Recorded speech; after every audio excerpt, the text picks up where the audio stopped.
Xalqımızın istiqlal və azadlığı uğrunda canından keçənlərdən biri də Rəhim Hüseynovdur. 1984-cü il iyulun 1-də Zərdab rayonunda anadan olan Rəhim Hüseynovun hələ uşaqlıqdan hərbiyə marağı olub. İngilis, rus, erməni dillərini mükəmməl bilən mayor Azərbaycan Silahlı Qüvvələrinin tərkibində NATO-ya bəyan edilmiş tabur komandiri idi. Göstərdiyi xidmətlərə görə NATO-nun mükafatlandırdığı ilk və tək Azərbaycanlı zabitidir. Zəngi oldu. Belə. Ancaq heç kimə demədim evdə. Dedim, ola bilər yanlış olar da, demədim evdə. Ta ki, evə gətirilənə qədər. Belə, çox çətin. İndi nə deyək, həyatdır. Vətən üçün dəyər şəhid olmağa. 4 ildir hələ ki, Rəhimi tam tanımamışam, tanıya gəlirik. Hər gün onun iş yoldaşlarından, mən onun Rəhimin evlatları deyirəm o hərbiçilərə. Hər gün onların biri ilə yazışanda, ya çox tez-tez oluram mən Fəxri Xiyabanda, orada görüşürəm onlarla.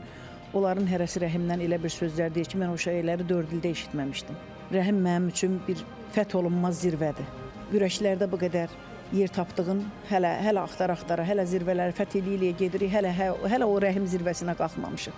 Azərbaycan ordusunun mayoru Rəhim Hüseynov 2020-ci il sentyabrın 27-sində Vətən müharibəsi zamanı Füzuli, Cəbrayıl və Qubadlı rayonunun azadlığı uğrunda gedən döyüşlərdə iştirak edib.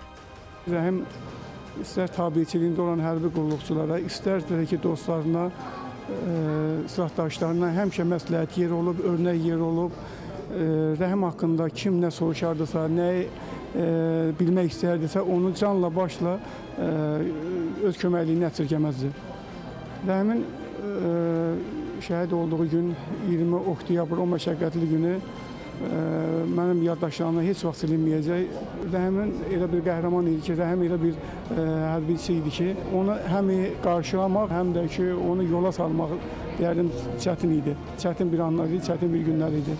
Şəhid mayor sadəcə dillərdə, qəlblərdə, yaddaşlarda deyil, kitab səhifələrində belə unudulmur. Yazıcı Sevinç Rıza Rəhim Hüseynovu daim xatırlatmaq üçün Qubadlıda Susan Ürək adlı kitabını ona həsr edib. Kitab tarixi, yəni alınmış hadisələr və faktlar əsasında yazılmış bir kitabdır, sənətli oçerkdir.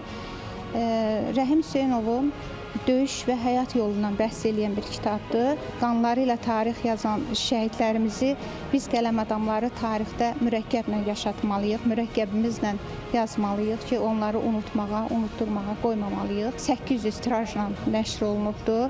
Qeyd edək ki, mayor Rəhim Hüseynov oktyabrın 20-sində Qubadlı döyüşləri zamanı şəhid olub. Onun vətənə əmanət 3 övladı qalıb.